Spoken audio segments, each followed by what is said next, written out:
In the heart of Tokyo, a city pulsating with neon life, lived Akari, a young woman with eyes as bright as the city lights.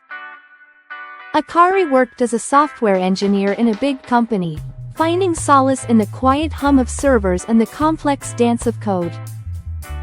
But beyond the digital realm, Akari harbored a secret longing to capture the fleeting beauty of the world through the lens of a camera.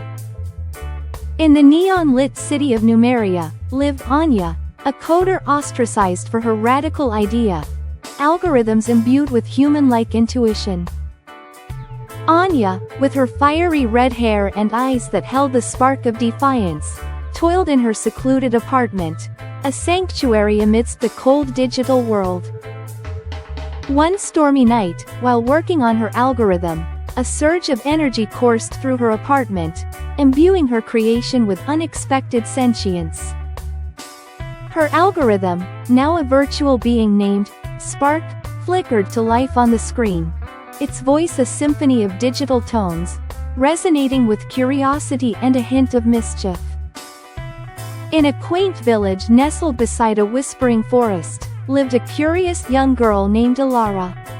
Her days were filled with daydreams and her heart yearned for adventure.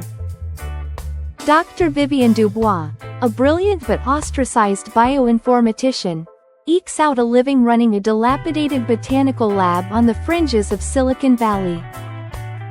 Years ago, her research on mapping plant genomes for medicinal purposes was ridiculed when a key algorithm she developed produced unpredictable, and seemingly random, results.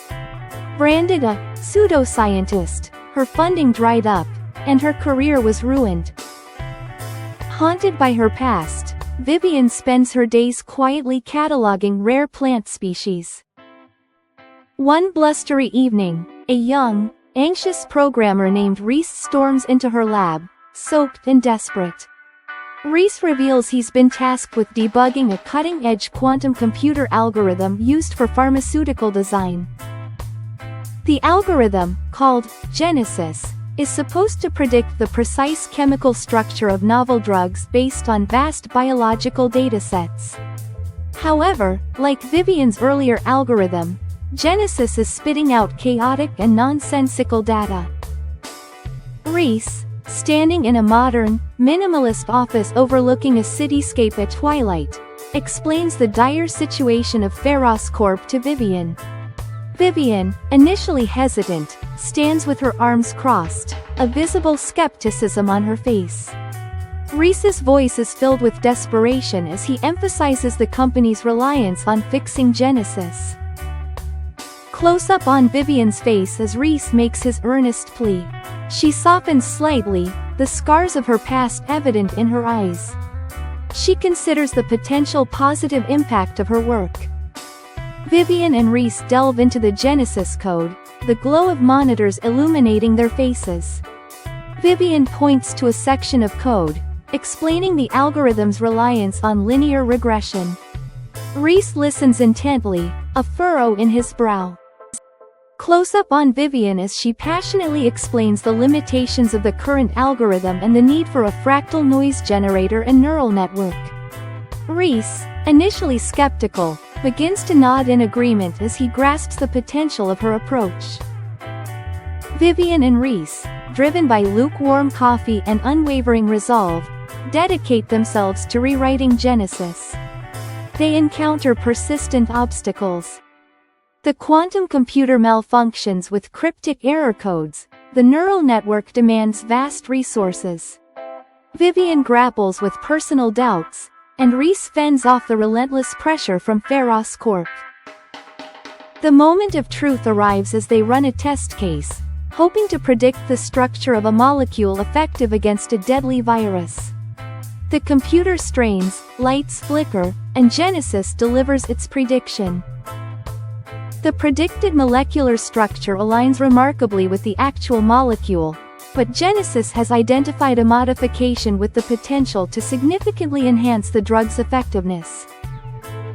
Elated, Vivienne and Reese race to present their findings to Ms. Harding, the head of Pharos Corp. Initially skeptical, Ms. Harding remains dubious until she sees the data with her own eyes. Genesis not only successfully predicted the drug's structure but pinpointed a small molecular adjustment that could dramatically improve its efficacy. Pharos Corp., saved from bankruptcy, begins mass production of the improved drug. It proves to be a lifesaver during a global pandemic. Vivian is hailed as a scientific hero, her earlier work vindicated. She receives numerous offers from prestigious universities and research institutions, but she declines them all. Vivian uses her newfound funding to expand her botanical lab, mentoring young scientists like Reese and focusing on researching sustainable and accessible medicines using bioinformatic tools. The final scene shows Vivian in her lab, surrounded by plants, while Reese leads a workshop on applying quantum computing to drug discovery. They smile, knowing they've not only saved a company but also created a legacy of ethical and responsible scientific innovation. Vivian, the algorithmic alchemist, has finally turned her past pain into a future filled with hope and healing.